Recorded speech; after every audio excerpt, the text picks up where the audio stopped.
there, this is Nompendulo Shabangu, and I'd like to welcome you to yet another installment of Business Unearthed. This is where we sit down with phenomenal people in business, predominantly women, and we just find out whatever it is that they're specializing in. And this lady right here specializes in so much. I have the honor and the privilege of having a personal relationship with her. I know her personally, but I'm not going to take advantage of that because she is really multidimensional. And how long have we been planning this interview for? For quite some time. Yeah, quite some time. It's been quite some time, and so I'm excited to finally be able to sit down with her. And as usual, I'm not going to go too much into detail in introducing her because she does a phenomenal job of doing that. So yeah, go ahead, Dumela mama. Hi Noms, how are you? I'm doing great. How are you? I'm fine, thank you. Good. Thank you so much for finally making the time. Not making the time, but you are all over. Keep saying that I could call you and maybe you're in Gaborone, or you're out the country, or you're in Maung, and today we're in Maung, and I'm so excited about that. So thank you so much for giving me the time today to spend some time with you. You are most welcome. So you can go ahead and introduce yourself. Okay, thank you so much, Noms. My name is Hannah Lecha. I'm a loving, caring, intuitive, and a creative being. Besides all the other hats that I wear. And on top of that, I am a wife, for 24 years. Wow. 24 years now. Oh my goodness. I've got two girls, aged 20 and 14, and a sibling. I come from a family of 9. I've got 4 brothers, 4 sisters. I'm the second born. Wow. So it's a whole bunch. And besides that, I am an employer, so I do have a number of people that I am leading in our different businesses. And professionally, I'm an executive wellness coach. I am a transformation and mindset coach and a business coach. So that's what I do. And then I'm also an entrepreneur. My husband and I invested in a lot of real estate over the years. So it's hospitality and real estate. So right now we are at Lecha Hotel, which is one of our businesses that I happen to also run. A very beautiful place, I must say. So definitely do go on social media and check it out. When you are in Maung, this is the place to be, right? Yes, thank you. So you talked about being a transformational coach, and I want us to specifically talk about that. So just talk about your business, that element of it, Ignite Your Spark. There's also LeaderShift Institute, right? So yes, let's talk a bit about that. What actually motivated you to start it? Okay. Thank you very much. For me, really, the business that I do as a transformational coach comes from my own transformational journey, my own quest for, finding myself in the midst of the world where it wants you to be that or that. So my own journey of transformation and transitions is what really gave birth to me being a coach and running, a leadership and a personal development company. So that is where it started, because I am an academic by profession. I hold an MSc in botany, a BSc in ecology. So I was actually destined to be an academic. Okay. Because my first job was at the University of Botswana. They were grooming me to become, a full-time lecturer, which I didn't complete. Because after I did my MSc, I reckoned that this is not what I want to do for the rest of my life. And there was pressure to go and do a PhD, and there I was feeling all sorts. So I decided not to go for the PhD because it would trap me for forever or for a longer time. So I decided to jump ship and just, without even knowing what I was going to do, but I knew I wasn't going for that PhD. Wow. So I had to resign, after working for only 5 years. I resigned. And that's very interesting. I'm sorry to interrupt, but where do you think that self-awareness came from? I mean, you were not as self-aware as you are now, having known you now for a number of years. Yeah. Where do you think that came from? Just that, I don't know what I'm going to do, but you know what? This is not it. Yeah. Thank you very much for asking for that. And for me, as an academic, as a science student, I think it was just a stroke of luck to get that, because during our time when we were doing science, you were just a science student, like you were reading science, doing science like that. But when I came back from my MSc in 2000, I was actually invited to a business meeting. It happened to be an Amway business meeting. So I joined Amway and started reading, you know, personal development books. So for me, the first 3 books that I read kind of opened me to a world of possibilities. Okay. And it challenged me to really go more inside than going outside. So, and the way that it worked is it drove me to where I am, because I read Think and Grow Rich back then in 2000. I read Robert Kiyosaki's Rich Dad Poor Dad. Okay. And then I read the Cash Flow Quadrant. So for me, that was enough to make me figure out that I was in the wrong place. Okay, so you became a part of Amway while you were still an employee. Yeah. While you're still okay. Yes, while I was still an employee. But for some reason, I wasn't interested in selling the products or doing all of those things. It was the books. So it was the books. So I just read and went really into reading. But I didn't just read, I was implementing. So I implemented what I read, you know, bit by bit, until I realized that no, there's more to my life than this. And I realized that I don't think this is what I want, you know, being in the lab, behind the scenes. And I looked at my entire life growing up that I was a well-rounded individual. Like I was an athlete. I ran, I did long jump, I did high jump. I was in the drama. I did drama from like high school. I was in the debate club. I was in the beauty pageant.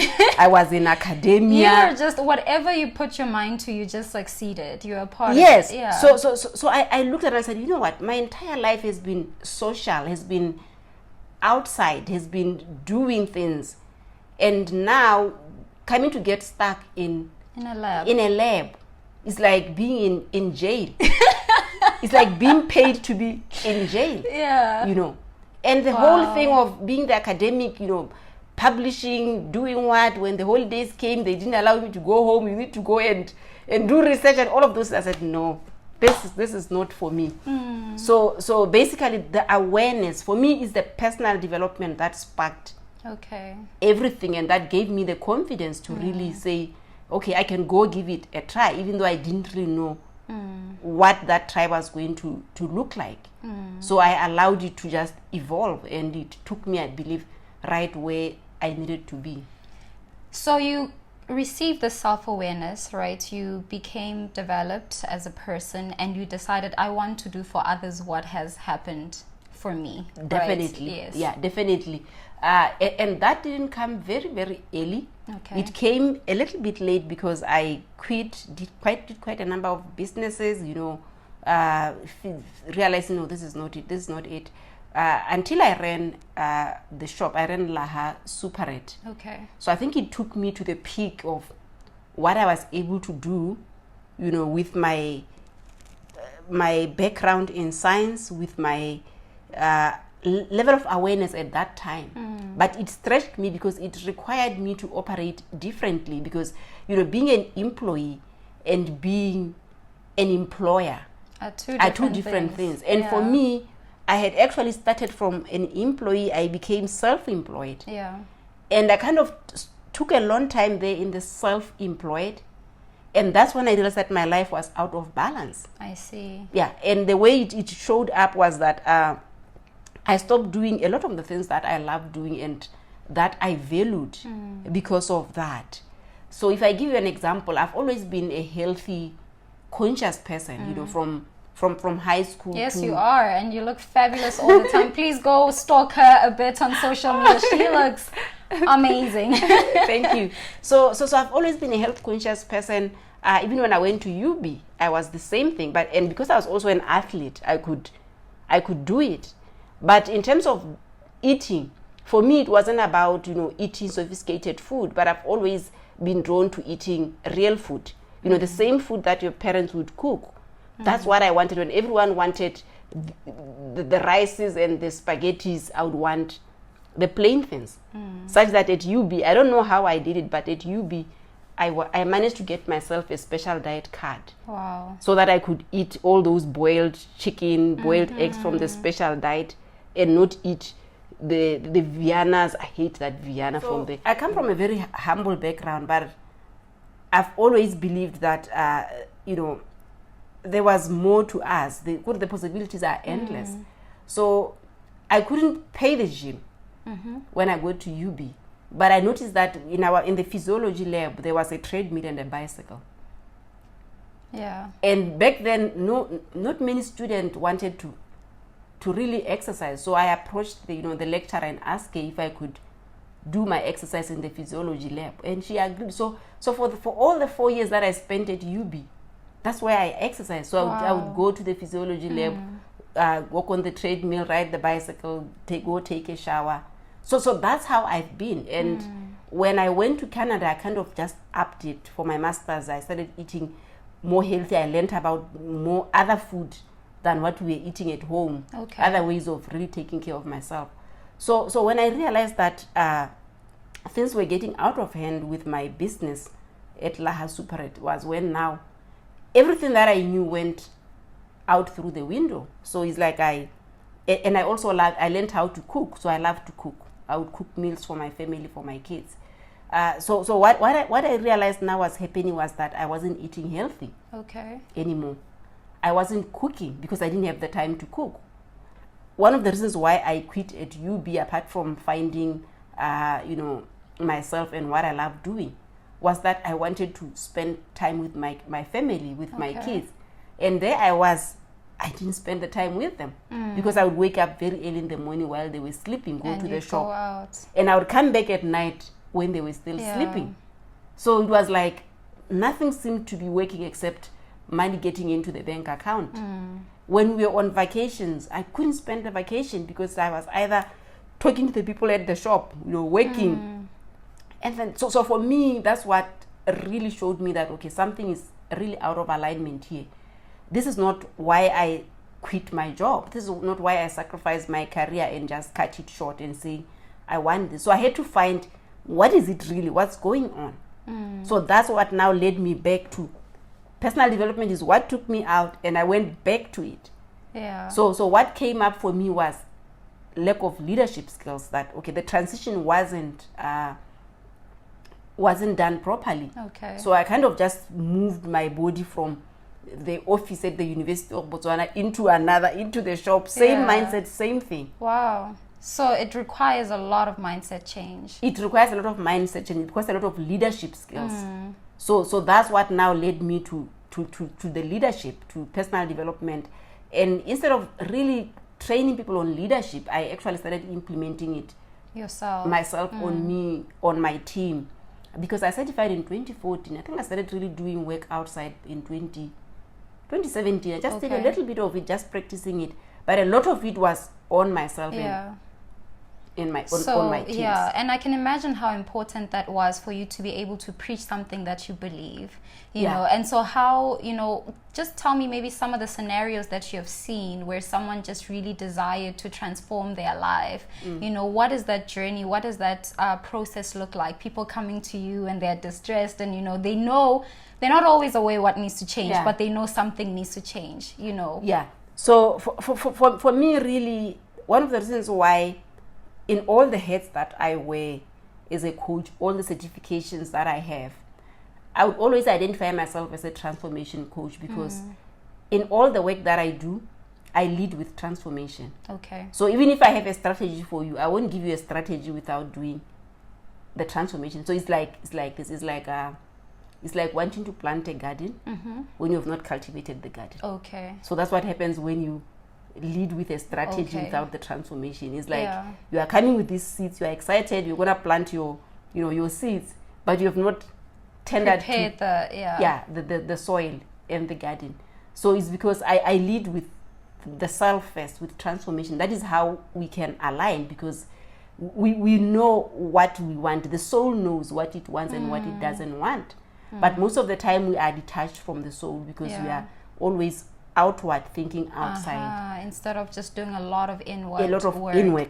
So for me, really, when someone wants to start working with me, I really help them to get to the core of who they are. Okay. So I always said there is nothing that we are discovering, we are just uncovering because it's already there. Wow, that's powerful. Yeah, it's already there. We have just piled a lot of debris on it, so we just need to, unearth it. So we are just unearthing it. So there's nothing really new that needs to come. It's just to really unearth it, to say, okay, who am I? Yeah. What am I designed for? So basically it's just going back to who they are. Yeah. Then once you know who you are, it's also aligned to then what it is that you want. Okay. That is aligned with who you are at a soul level than what you see other people doing, because we are different. Yeah. The reason why we are designed differently is because we have got different skill sets, we have got different gifts, different talents that makes us function much easier and with less effort than if we are trying to be something that we are not. Yeah. So basically the work starts there, with clarity, and most of the time is to really gain the clarity to bring you back to more of who you are. So step back into authenticity.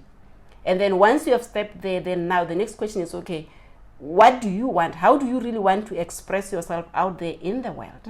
And that is where the vision comes in. Okay. Because really vision is how we express ourselves. Wow.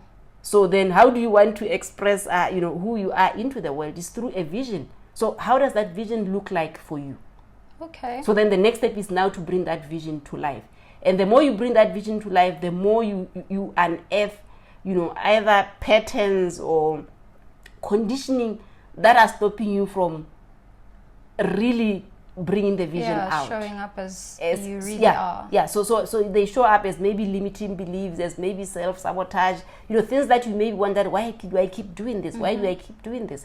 So sometimes it's things that we learned, and they worked for us so that we can survive in the past, but in the future, they no longer work for us. Yeah. Or if you step into this next level, you can't go with them because they're going to limit you from being able to do what you wanted to do. So basically that is it. Wow. That once you step into authenticity, then you can create. So the creativity, you unleash your creativity. That's a lot of inner work, I can imagine. And I think for me, one of my greatest interests, because I fell in love with your transformation story and just how you're able to transition, from that, I would call it a stability, stable job. You knew that, there's a future ahead. And then you just took the courageous step to say, you know what, I'm going to redefine my life, and just the path that I'm supposed to be taking. So in terms of, I'm really interested in, you've done a lot of work with a lot of women, right? And, definitely. Who said, I just need something to change in my life. Maybe some who have transitioned even from that 9 to 5 into becoming business owners, entrepreneurs, etc. What have you found to be some of the greatest hindrances, especially in women's lives? Because our lives are different, especially in women's lives. What are some of the hindrances, some of the limitations that you have found that women, usually present when they're wanting to go through that transition? Yeah, I would say the biggest thing is actually is fear. Okay. Is really fear of the unknown, which is also linked to wanting to maintain the status quo. So we want to change, but we still want to maintain the status quo. Yeah. So you want to change, but you still want to move to your next level with the security, the income security, with the predictability that you are used to knowing that, okay, month end, something is coming, the message is coming, something is coming, I'm paying my bills, I'm not stressing out. So it's normally that, that fear of the uncertainty that comes with stepping out maybe into entrepreneurship or stepping into the next level, because then you are not guaranteed until you have built the business at a certain level. But it's a lot of unpredictability that comes there. And then I think the other thing is really the societal expectations and norms of how we need to present ourselves out there. I think the biggest one is go to school, get a job, get a good job. Is what really stops us. And I always say that the status, wanting to be associated, I always say it's what work identity or career identity, just that status of being someone, being a manager, being and that is true actually, because I realized that a lot of times as people we lead with that, hi, I'm Nompendulo and I am a manager at this and that. So that when you are no longer a manager, you don't know how to define yourself. Wow. So that is huge. And last month I had a conversation with one of my clients. She's a graduate of Ignatius Park. She graduated in 2019. She actually works in one of the banks. And when we did her, Ignatius Park, and we wanted to ask, okay, what do you want Lesedi now since you have found who Lesedi is? So one of the things that said, I want money. I just want money. I want money. I said, okay, fine. Yeah. So how are you going to generate that money? Yeah. Because it's not going to come from thin air. So let's see how you're going to do it. So she actually chose farming, that she's going to go into farming. And she has gone into farming at a very large scale. Wow. So we met last month, over a cup of tea, and just for her to update me, and we talked. And I was like, but what's still holding you back? You have done this. Why are you not quitting? Mm-hmm. So she kept on saying, I said, no, listen, you like the office. So I just told her that what you love is the status that you have at your job. I said, no, you want to create that status for yourself where you are going. As a farmer, as a reputable, farmer who can produce food, that's enough status. Yeah. Yeah. So basically, for most of the part is status. And we are so attached to the status that even when I quit my job many years ago, people kept on asking me, where do you work? And I was like, I don't work anywhere.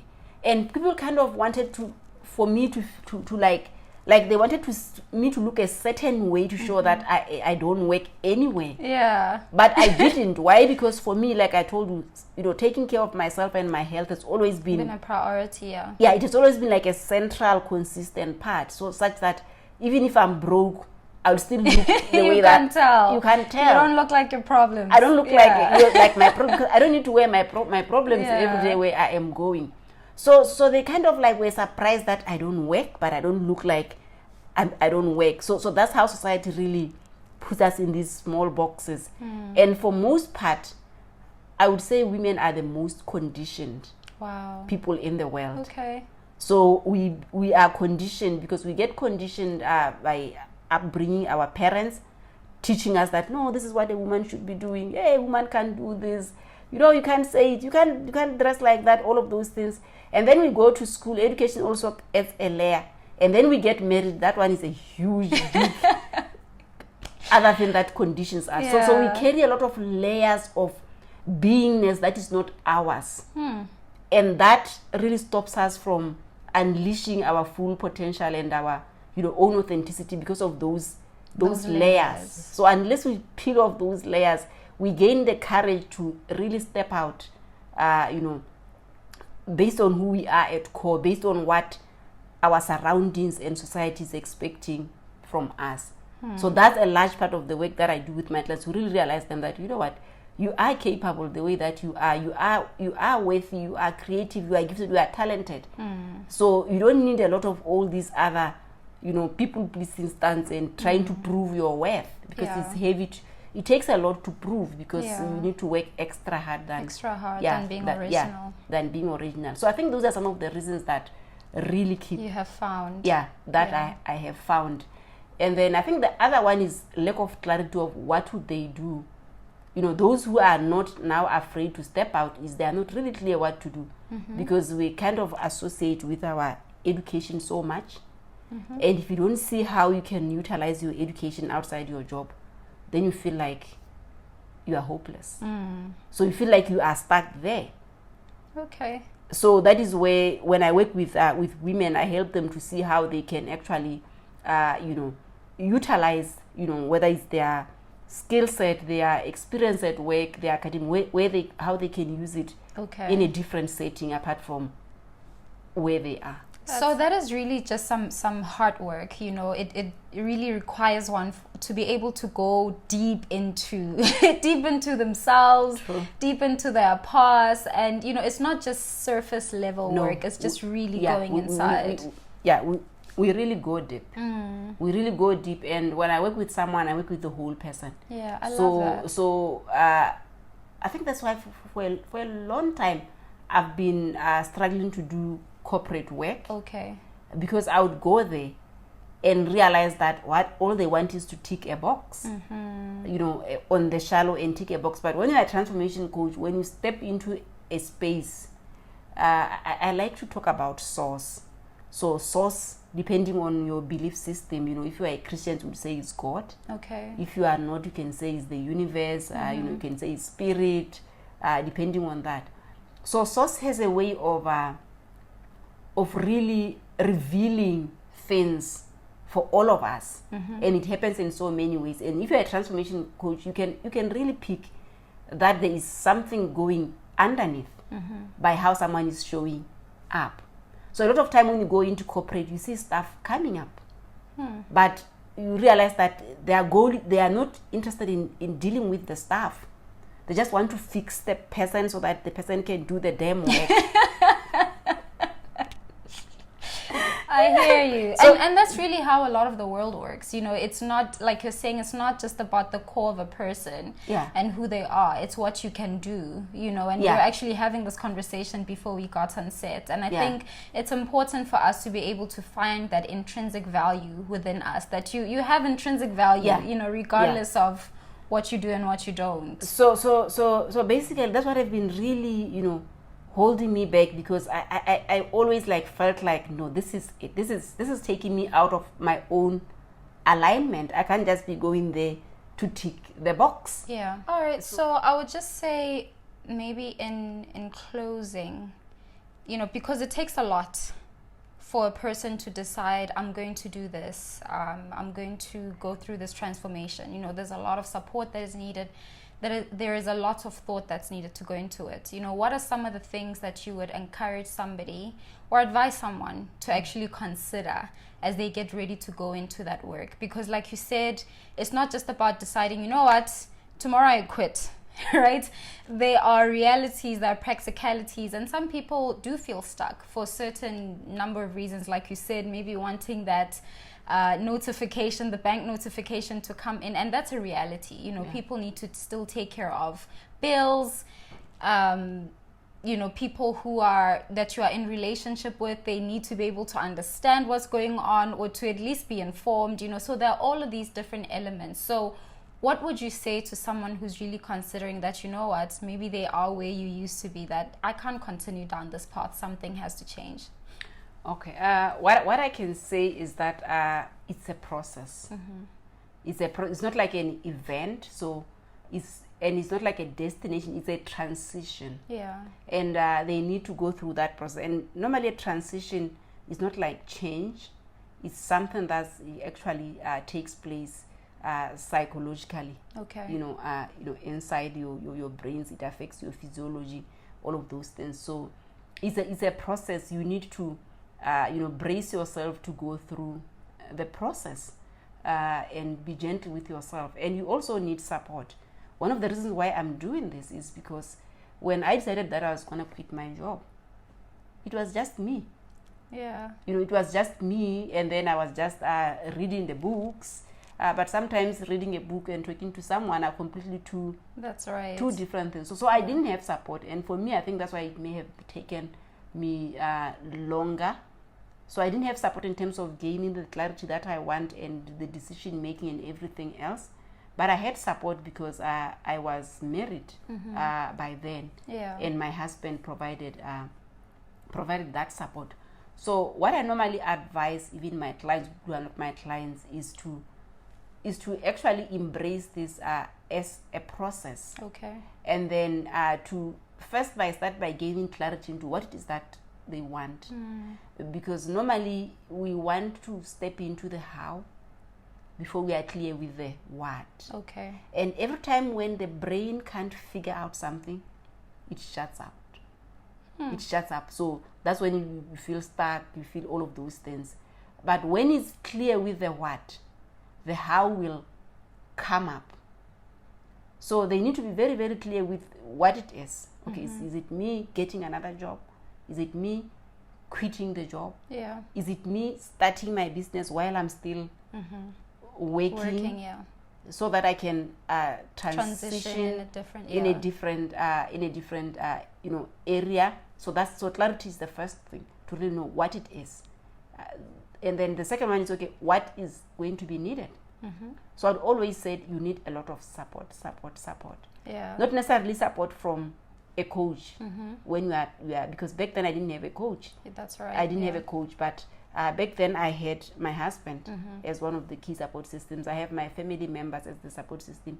I have mentors, you know, guardian angel mentors who were not my relatives, and people just, you know, who were just interested in me as a human being and what I was doing, who were really out there to support me. So they kind of, you know, cushioned the bumpy road. It was bumpy, but I knew that there was good support. Good support out system, there. Yeah. Support system to go out there. Someone to, even a helper who was there with my kids while I was, you know, running around. I had a very reliable helper, you know, who could do all of those things. And then I had my husband. For me, because I just quit and I was very young, I didn't have any pension, nothing, no savings or whatever. Yeah. You know, when I quit at UB, I had worked for 5 years, and my pension, I think it was it 8,000 or something? Yeah. So my pension was good. That's all that I got. You So what I got, yeah. I think all the money that I got was about, I think it was about 16,000, because it was my leave days. And then the pension, that was at that time it was where they were contributing. I wasn't contributing towards it. It was the university contributing towards it. So they just gave me my change, and then that's it. And then you had to figure out the rest. And then I have to figure out the rest. But because I had the support of a spouse, I didn't have to worry about you know, paying school fees, paying for my car loan, because that's the only debt that I had was the car loan. And then it was my medical aid and all of those. I had a cell phone that I was on contract. I terminated it and went back to prepaid. So it was after I regained myself back that I went back to contract. So so it's really being able to do that. And then the other thing is looking into, okay, how much do you need to be on your own and start your business? So normally you'd look at maybe saving an equivalent of your 6 months salary. So that while you are, if you are really quitting the job, then that's when you are getting, it's called like a quit fund, where when you quit, you know, there is money somewhere that will support you while you are setting up. While you are setting up and you are actually transitioning. So I think those are some of the things that I would really advise someone to be able to do. But right now, in the world where we are, I would recommend that you get a coach. Get a coach. It doesn't have to be me. I always tell people that when I say get a coach, I don't mean hire me. Yeah, it's because you know what coaching can do for you. I know what coaching can speed up some of these processes. Yeah, it can speed up some of this process. So I normally say get yourself a coach who would help you through the process, through the transition process. You know, and what coach you are getting is going to be different than what it is that you want. So do you want to sometimes people just transition from their job into another one that would make them, you know, be more fulfilled and be more who they are. Then definitely you need a leadership coach, an executive coach to help you go through that. If it's work related, so that's what you'd want to do. But if you really want to step into business, you also want a coach that will also support you in terms of setting up the business, you know, transitioning into business. So you want someone who will do that. But if you just want to transform your life, you feel like, okay, I'm not really happy or fulfilled with where I am. Maybe I have got health issues. I don't like my the way I look, all of those things. Then you can go with a life coach and just who will help you look at your life in a well-rounded manner. Yeah, in a well-rounded manner. Thank you. Thank you so much. Those, I really appreciate how you're closing off, because those are really practical things that I believe someone, even today, can start with one of the things that you actually mentioned. And thank you so much for sharing your story. And as well, again, like I said, I know you're such a busy woman. I think, you know, you've heard at the very beginning when she introduced herself, there's so many things she's doing. And apart from that, also being in relationships, you know, being a mom, being a wife, being there for yourself as well, you know, and so that's very big. So thank you so much for spending your time with us. I think maybe let's just close off with you sharing how can people get in touch with you if they want to do so. Okay, thank you very much. there are 2 ways in which you can get, 2 or 3 ways which you can get in touch with me. I am available on Facebook. Okay. Yeah, you can inbox me on Facebook, but there's also a business phone, on my public Facebook page. Okay.